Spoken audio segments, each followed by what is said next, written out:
दर्शकों के सवालों के साथ हर्षवर्धन रुंगटा सीएफपी रुंगटा सिक्योरिटीज मेरे साथ जुड़े हुए हैं इस खास पेशकश में। और हर्ष, आपका बहुत बहुत स्वागत है इस खास पेशकश में। हमारे साथ दर्शक भी जुड़ी हुई हैं, करिश्मा भटनागर। करिश्मा नमस्कार, कैसी हैं आप? नमस्कार, मैं ठीक हूँ। कहाँ से बोल रहे हो आप करिश्मा? मैं दिल्ली से बोल रही हूँ।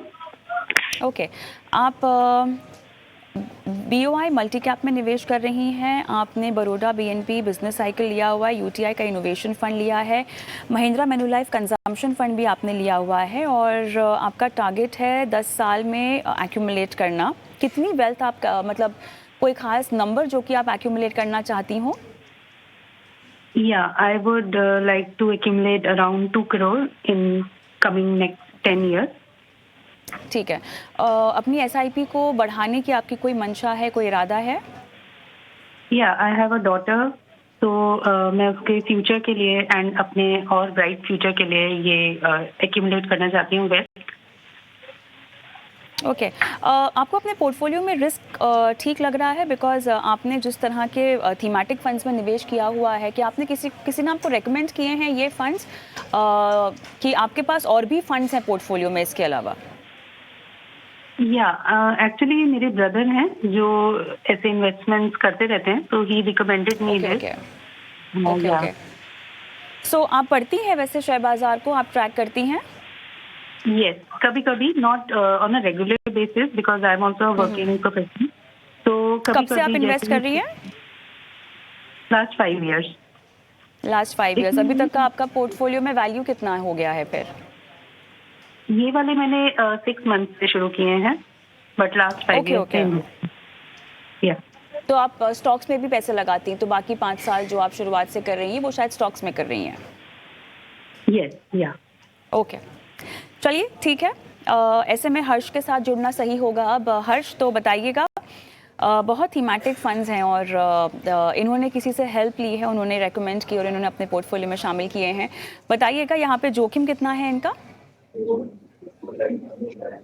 तो देखिए कविता, आपने राइट ही पॉइंट आउट किया है कि जो ये इन्वेस्ट कर रही है इनमें एक फ्लेक्सी कैप है, बाकी सारा इनका जो है वो थीमेटिक फंड्स है। करिश्मा जी, अगर आपने कॉन्शियसली डिसीजन लिया है, आपने बोला कि किसी ने आपको बताया है और उस बेसिस पे आपने पोर्टफोलियो बनाया है, अगर आप ऐसे कंटिन्यू करना चाहती हैं तो ठीक है, आपके बिजनेस साइकिल फंड है, आपके इनोवेशन फंड है, कंजम्पशन अपॉर्चुनिटीज हैं। और अगर मेरी सलाह माने तो अगर आप मार्केट को बहुत रेगुलरली ट्रैक नहीं करती, तो एक डाइवर्सिफाइड फंड एक बेटर अपॉर्चुनिटी है इन्वेस्ट करने के लिए, जहां पे फंड मैनेजर उनकी रिसर्च के बेसिस पे एक वाइडर यूनिवर्स ऑफ स्टॉक्स में से सिलेक्शंस कर सकते हैं। एक ऑप्शन आपके पास है, जो आपकी स्कीम्स हैं वो आप कंटिन्यू करें, और दूसरा ऑप्शन है जो मैं आपको बना के दे रहा हूँ, वो है BOI फ्लेक्सी कैप। जो आपका BOI मल्टी कैप था वो अभी रीब्रांड होकर फ्लेक्सी कैप फंड हो गया है। आप BOI फ्लेक्सी कैप में कंटिन्यू करें, कोटक इमर्जिंग इक्विटी फंड में करें जो एक मिड कैप फंड है, निप्पॉन इंडिया मल्टी कैप करें जिसमें आपको large mid and small cap का एलोकेशन मिल जाएगा, और SBI कंजम्पशन अपॉर्चुनिटीज फंड। आप एक कंजम्पशन थीम पे लेना चाहती हैं तो SBI consumption opportunities fund will be better option than Mahindra Manulife. अब इससे क्या होगा कि आपके पास एक फ्लेक्सी कैप ऑलरेडी है, मल्टी कैप हो गया, एक मिड कैप हो गया और एक कंजम्पशन बेस्ड थियरी हो गई। तो आपका जो एक्सपोजर है मार्केट के सारे सेगमेंट्स में हो गया, और इनमें से जो फंड मैनेजर को लगता है कि जो इनोवेटिव कंपनीज हैं या जो बिजनेस साइकिल्स इनके अच्छे हैं, ये वैसे स्टॉक्स भी अपने पोर्टफोलियो में ले पाएंगे। तो आपका ज्यादा लॉन्ग टर्म के लिए अगर आप पूछें तो ये बेटर पोर्टफोलियो होगा। लेकिन मैं फिर से दोहरा रहा हूं, अगर आप अपने थीमेटिक फंड के पोर्टफोलियो से खुश हैं तो आप बेशक कंटिन्यू करें, नहीं तो ये एक दूसरा ऑप्शन मैंने आपको बता दिया। चलिए, तो करिश्मा, आपको बाकी सारे स्कीम्स बताए गए हैं, जहां Kotak emerging equity, Nippon India multi cap, SBI consumption opportunities और BOI फ्लेक्सी कैप जो कि आपको रिटर्न करने की सलाह दी जा रही है, ये बताए जा रहे हैं। क्या आपको और कोई सवाल पूछना है हर्ष से? नो मैम, लाइक ये बहुत हेल्पफुल था। I am really grateful and I look forward for your show and inspired by you only, कि आप इतने अच्छे से नॉलेज ट्रांसफर करते हैं हम लोगों तक। Thank you so much. Thank you so much. Thank you Karishma, thank you, all the best. आगे बढ़ते हैं और रिंकू का सवाल लेते हैं। उन्होंने यूट्यूब के ज़रिए हमें सवाल भेजा है हर्ष, और बहुत इंटरेस्टिंग सवाल है इनका। और रिंकू के जवाब जो हर्ष देने वाले हैं, उससे महिला निवेशक क्या और पुरुष निवेशक क्या, हर कोई सीख ले सकता है। इनका सवाल है कि क्या एसआईपी में हर महीने एक समान राशि ही करना ज़रूरी है? क्या राशि कम या ज़्यादा भी हो सकती है? बहुत दिलचस्प सा सवाल है, क्योंकि अगर कुछ महीने ऐसे हो सकते हैं जहां पर आपके पास फंड्स ना हो तो क्या आप कम राशि की एसआईपी कर सकते हैं। कुछ महीने ऐसे होते हैं जहां पर आपके पास फंड्स ज़्यादा हो तो क्या आप उन ज़्यादा पैसों की एसआईपी कर सकते हैं। इसका क्या कोई एक फॉर्मूला है हर्ष? क्योंकि हम ये तो जानते हैं कि mutual fund as a vehicle काफ़ी फ्लेक्सिबल है, ठीक है, और उसमें भी एसआईपी जैसा फीचर आपके लिए एकदम रामबाण की तरह है जहां पे आप किश्तों में निवेश कर सकते हैं। लेकिन क्या ये किश्त बदल सकती है हर महीना?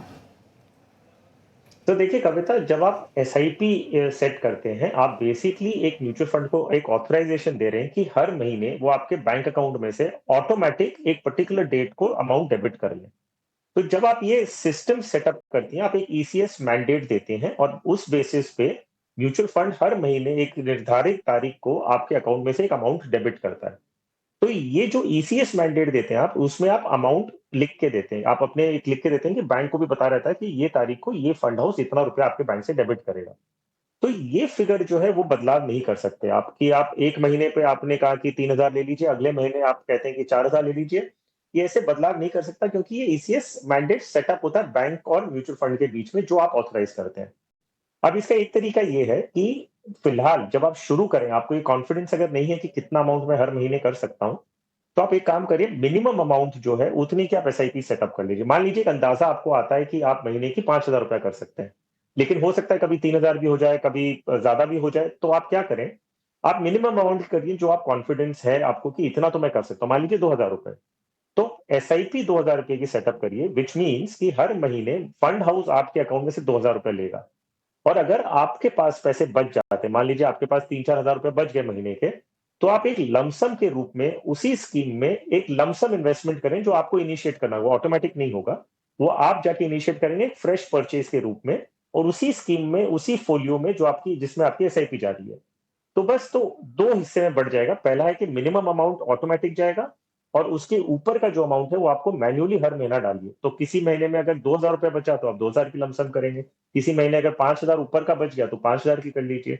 तो ये एक तरीका है जिससे आप ये सेटअप कर सकते हैं। सिर्फ इतना है कि एसआईपी जो ऑटोमेटिक रूप में जा रही है, वो आप अमाउंट बदल हर महीने में बदलाव नहीं कर सकते।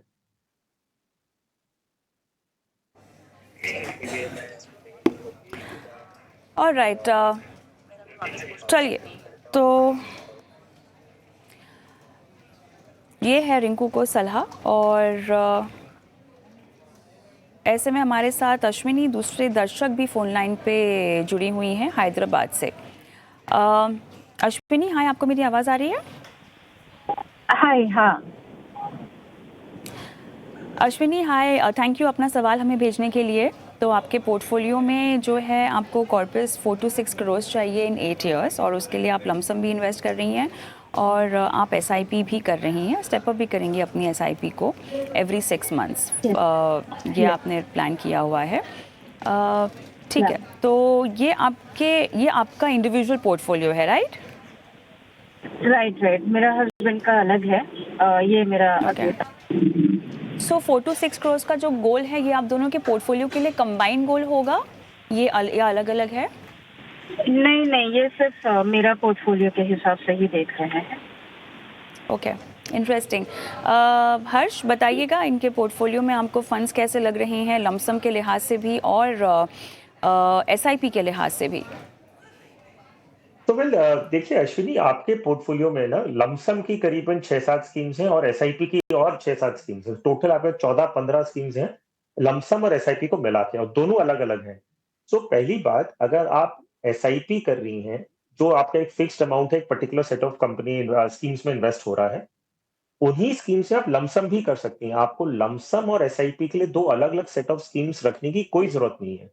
बेसिकली अगर आप देखेंगे, आपकी स्कीम्स में डुप्लीकेशन, ओवरलैप वगैरह बहुत है। अगर आपने एक स्कीम में लमसम के रूप में किया है, मान लीजिए लार्ज कैप में किया है, और दूसरी लार्ज कैप में आप एसआईपी के जरिए कर रहे हैं, तो आपका ओवरलैप ज्यादा होगा। तो मेरी सलाह ये रहेगी कि आप पहले तो अपनी टोटल नंबर ऑफ स्कीम्स को जो है उसको पहले कंसोलिडेट करिए। और कंसोलिडेशन किस बेसिस पे करेंगे आप, कि आपको लार्ज कैप में कितना रखना है, मिड कैप में कितना, कोई थीम्स आपको लेनी है, कोई फोकस स्ट्रेटेजी लेनी है। तो पहले एलोकेशन करिए कि अगर मान लीजिए टोटल आपके पास 10 लाख रुपए हैं, तो कितना आपको लार्ज कैप में, कितना मिड कैप में, कितना थीमेटिक, कितना फोकस्ड, किस एट्रीब्यूट से आपको अपना पोर्टफोलियो कंस्ट्रक्ट करना है, और फिर आप स्कीम्स चूज करना शुरू करें। आइडियली एक कैटेगरी की एक स्कीम बहुत होती है, ज्यादा से ज्यादा आप 2 ले लीजिए, क्योंकि आपका पोर्टफोलियो अगर बड़ा होगा तो 2 स्कीम्स ले लीजिए। टोटल में आपके पास अगर 6 से 7 स्कीम होगी तो उतना सफिशिएंट है।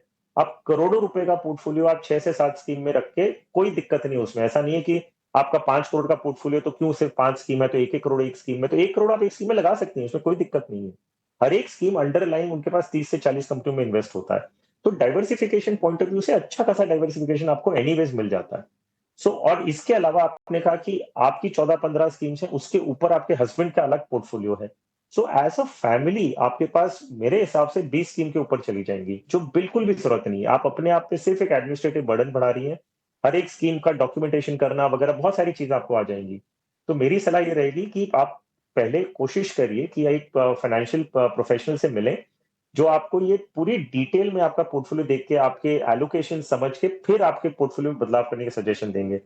मैं फिलहाल आपको कोई भी सजेशन नहीं दे रहा हूँ, सिर्फ इतना बता रहा हूँ कि आप किसी से पर्सनली मिलिए और ये सारी चीज को डिटेल में समझिए और फिर बदलाव करिए, क्योंकि आपके पोर्टफोलियो में लमसम भी करीबन 20-25 लाख रुपए का एसआईपी भी आपकी अच्छी खासी अमाउंट चल रही है। तो मेरी सलाह रहेगी किसी से मिले, हस्बैंड वाइफ साथ में मिले और पूरे पोर्टफोलियो को एक साथ देख के फिर कोई बदलाव करें। अश्विनी, वैसे तो आपको कंसल्ट करने की सलाह दी जा रही है किसी और को, लेकिन उसके अलावा आपको और कोई सवाल पूछना है हर्ष से? यस, अभी जो हर्ष सर ने बोला है कि लमसम कम एसआईपी वाले स्कीम्स देखें, do you have any suggestions या examples in this aspect for me? Harsh, अब एक उदाहरण के तौर पे आप देख लीजिए कि आपके पास कोटक इक्विटी अपॉर्चुनिटीज फंड में आप एक जगह एसआईपी कर रही है और वैसे ही आपका लमसम है। तो ये एक एग्जांपल है कि आपका एक ही स्कीम में आप एसआईपी भी कर सकती हैं और उसी में लमसम भी कर सकती है, as and when you have money. Folio आप एक ही रखेंगी। आई डोंट नो अगर आपका फोलियो अलग अलग है, लमसम और एसआईपी का फोलियो अलग है कोटक के साथ, वो मुझे आइडिया नहीं है। लेकिन आप एक ही फोलियो में, एक फंड हाउस हो गया, उसके अंदर एक फोलियो खोलेंगी और उसी फोलियो के अंदर आप कोटक की 3-4 कंपनी स्कीम्स भी ले सकती हैं। तो आपका कोटक इक्विटी अपॉर्चुनिटीज फंड जो है, जिसमें लमसम भी है, एसआईपी भी है, कोशिश करिए एक ही फोलियो रहे, ताकि कुछ भी फोलियो लेवल पे आपको अपडेट करना, मान लीजिए बैंक डिटेल्स अपडेट करने, कोई बैंक चेंज हुआ आपका, तो एक फोलियो में आप अपडेट करेंगे तो सारी स्कीम से ऑटोमेटिकली अपडेट हो जाता है। इसी के लिए कह रहा हूं, थोड़ा कंसोलिडेटेड पोर्टफोलियो बनाएं, फंड हाउस वाइज एक फोलियो रखें, स्कीम वाइज कैटेगरी में एक एक स्कीम लीजिए और हस्बैंड वाइफ का पोर्टफोलियो साथ में देख के बनाइए, ताकि आप दोनों में भी ओवरलैप नहीं हो, ताकि आपको मार्केट का पूरा वाइड कवरेज मिले। Alright, all the best Ashwini. उम्मीद करते हैं कि आपको सलाह समझ में आ गई हो। और थोड़ा सा यूट्यूब के सवालों की ओर हम रुक करते हैं। सना का सवाल लेते हैं। हर्ष, इन्होंने सिंगापुर से अपना सवाल हमें भेजा है और ये चाहती हैं कि आप रिव्यू करें उनके पोर्टफोलियो की डिटेल्स। 2 लाख रुपए की एसआईपी कर रही हैं, 8 फंड्स हैं इनके पास। फ्लेक्सी कैप में 3 है, जेएम, पराग पारेख और क्वांट। स्मॉल कैप में 2 हैं, एचडीएफसी और क्वांट। मिड कैप में 1 मोतीलाल ओसवाल का। ICICI blue chip large cap है, एचडीएफसी रिटायरमेंट फंड और लमसम इनका है HDFC large and mid cap में। और यहाँ पर BSL 150 mid cap index fund भी इनके पास है, जिसमें ये इन्होंने लमसम पार्क किए हुए हैं पैसे। टोटल वैल्यू इनके पोर्टफोलियो की ये बता रही हैं 71 लाख रुपए, जो कि इकट्ठा हो चुकी है। बताइएगा। तो फ़ोन लाइन पर तो हमारे पास है नहीं, लेकिन पोर्टफोलियो में फ़ंड्स इन्होंने मेरे ख्याल से काफ़ी ज़्यादा डाल रखे हैं, फ्लेक्सी कैप जैसी कैटेगरी में ख़ास तौर से। जी हाँ कविता, आज की तारीख में ये मंथली एसआईपी 2 लाख की कर रही है और उनमें 8 स्कीम्स हैं, प्लस इनके पास लमसम की 2 अलग स्कीम्स हैं। और फ्लेक्सी कैप में 3 स्कीम्स हैं, स्मॉल कैप में 2 हैं। तो हर एक एसआईपी जो कर रही है 25,000 रुपए की 8 स्कीम से कर रही है, जिनका स्कोप है कि इसे कम करके ये 5 स्कीम कर लें और उनमें 40,000 एक स्कीम में करे, तो इनका 2 लाख रुपया हो जाएगा। अभी इनके पास जो स्कीम्स का कंसोलिडेशन पॉइंट ऑफ व्यू से मैं बता दूं, फ्लेक्सी कैप कैटेगरी में जहां 3 स्कीम है, एक ही रखें उतना काफी है। तो उसमें पराग पारेख फ्लेक्सी कैप को रिटेन करें, बाकी जेएम फ्लेक्सी कैप और क्वांट फ्लेक्सी कैप को बंद कर दें।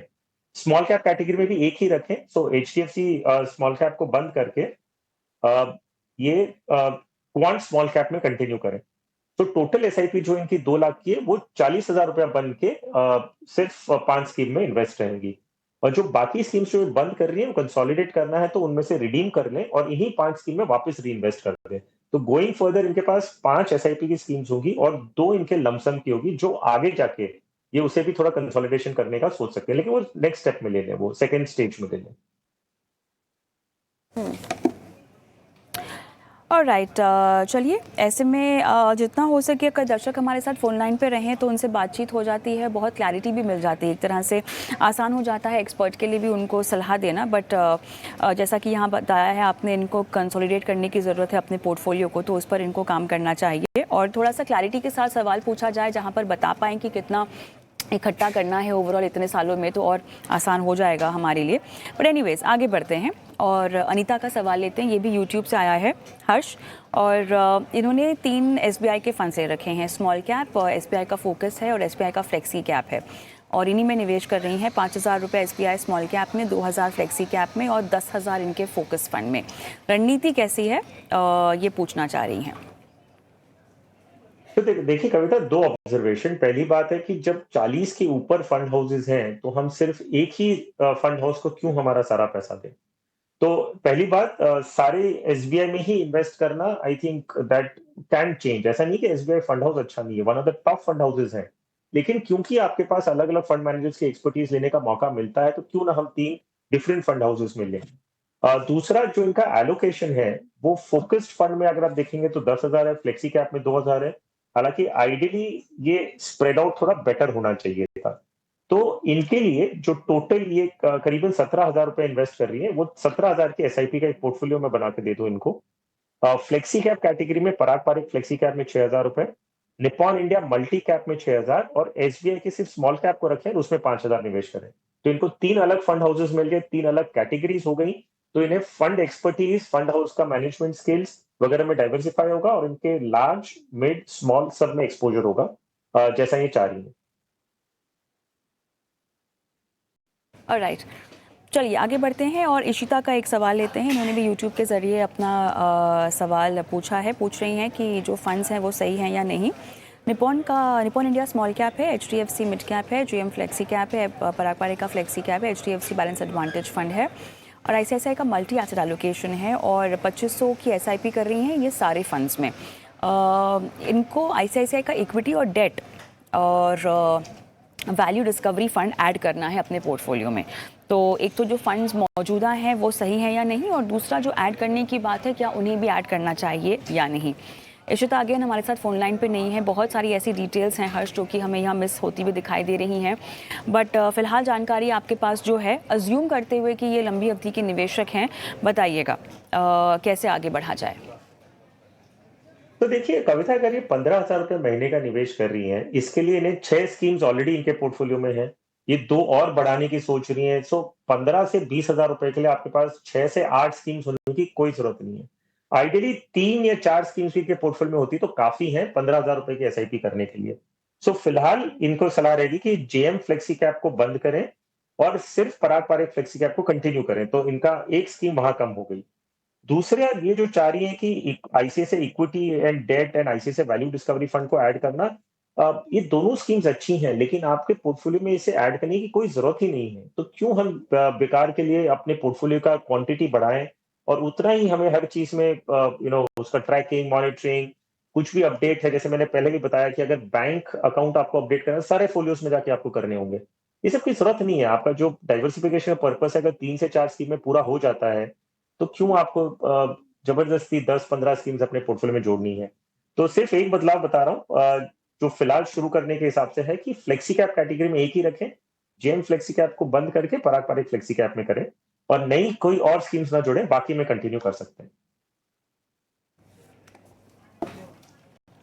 चलिए शो का एक और आखिरी सवाल हम लेंगे और तृप्ति का सवाल लेंगे यूट्यूब के ज़रिए। इन्हें 20,000 की एसआईपी की शुरुआत करनी है 20 सालों के लिए। टारगेट इनका 2 करोड़ का है। निप्पॉन लार्ज कैप में 5,000 डालने की सोच रही हैं। HDFC flexi cap, Motilal Oswal mid cap, SBI small cap, सभी में 5-5 हज़ार रुपये का निवेश करने की सोच रही हैं। अब बताइएगा जो फंड्स का चुनाव है वो सही है या नहीं। मैं नहीं जानती कि इन्होंने शुरुआत कर दी है निवेश की या करना चाहती है। लिखा तो है कि want to start SIP, but उसके बाद समझ में नहीं आ रहा कि इन्होंने क्या शुरू कर दिया है अपने निवेश को। बहरहाल अगर नहीं किया है तो कहाँ बदलाव करने चाहिए? तो देखिए, निप्पॉन इंडिया लार्ज कैप एक अच्छी स्कीम है, उसमें कोई दिक्कत नहीं है, कोई प्रॉब्लम नहीं है। लेकिन लार्ज कैप कैटेगरी में अगर हम इनके बाकी पोर्टफोलियो में देखेंगे, एक फ्लेक्सी कैप ले रही है, ये मिड कैप ले रही है, स्मॉल कैप ले रही है, तो ये तीन अपने आप में ठीक है। सिर्फ एक लार्ज कैप कैटेगरी में इंडेक्स फंड का सुझाव दूंगा मैं फिर से दोहरा रहा हूँ, ऐसा नहीं है कि निप्पॉन इंडिया लार्ज कैप अच्छी स्कीम नहीं है। तो किसी ने अगर निप्पॉन इंडिया लार्ज कैप में कर रखा है तो इसका ये मतलब नहीं कि मैं अगर इनको मना कर रहा हूं तो उन्हें भी उसमें से निकल जाना है। सिर्फ इनके पोर्टफोलियो के एलोकेशन पॉइंट ऑफ व्यू से मैं कह रहा हूं कि प्योर लार्ज कैप की जगह, प्योर एक्टिव लार्ज कैप की जगह रादर वो एक पैसिव इंडेक्स फंड के रूप में लेंगे, क्योंकि इनके पास एक फ्लेक्सी cap, mid cap and small cap ऑलरेडी है। सो निप्पॉन इंडिया लार्ज कैप की जगह पे वो ABSL Nifty 50 equal weight index fund लें। सो निप्पॉन लार्ज कैप की जगह एक एबीएसएल निफ्टी 50 इक्वल वेट हो गया। बाकी जो 3 स्कीम्स इन्होंने चूज किए उसमें इन्वेस्ट कर सकते हैं। तो इनका पोर्टफोलियो 4 स्कीम का होगा, with 1 passive large cap, with 1 flexi cap, एक active mid cap and active small cap. इसी के साथ सवाल जवाब के सिलसिले को भी हम यहीं फिलहाल समाप्त करते हैं। हर्ष, आपका बहुत बहुत धन्यवाद, आपने समय निकाला और तमाम महिला निवेशकों के सवालों के आपने जवाब दिए। और हम भी रुकते हैं छोटे से ब्रेक के लिए, लेकिन विमेंस वेडनेसडे की हमारी ये खास पेशकश जारी है। सवालों के जवाब तो हमने दे दिए हैं, लेकिन अब वक्त हो गया है एक महिला एंटरप्रेन्योर से मिलाने का। और अगर आप भी हमारी एक महिला दर्शक हैं, अपने सवाल हम तक पहुंचाना चाहती हैं, तो अपने सवाल आप हमें व्हाट्सएप कर सकती हैं 9619873567। और साथ ही अगर आप चाहें तो सोशल मीडिया के तमाम प्लेटफॉर्म्स पर अपने सवाल भेज सकती हैं। खासतौर से यूट्यूब पर देख रही हैं तो कमेंट बॉक्स पे अपने सवाल डाल दीजिए, आपके सवालों को शो में शामिल करेंगे। रुकते हैं ब्रेक के लिए। ब्रेक के उस पार अर्ली स्टेप्स एकेडमी की हमारे साथ जुड़ेंगी फाउंडर और सीईओ स्नेहा बिस्वास इस ब्रेक के बाद।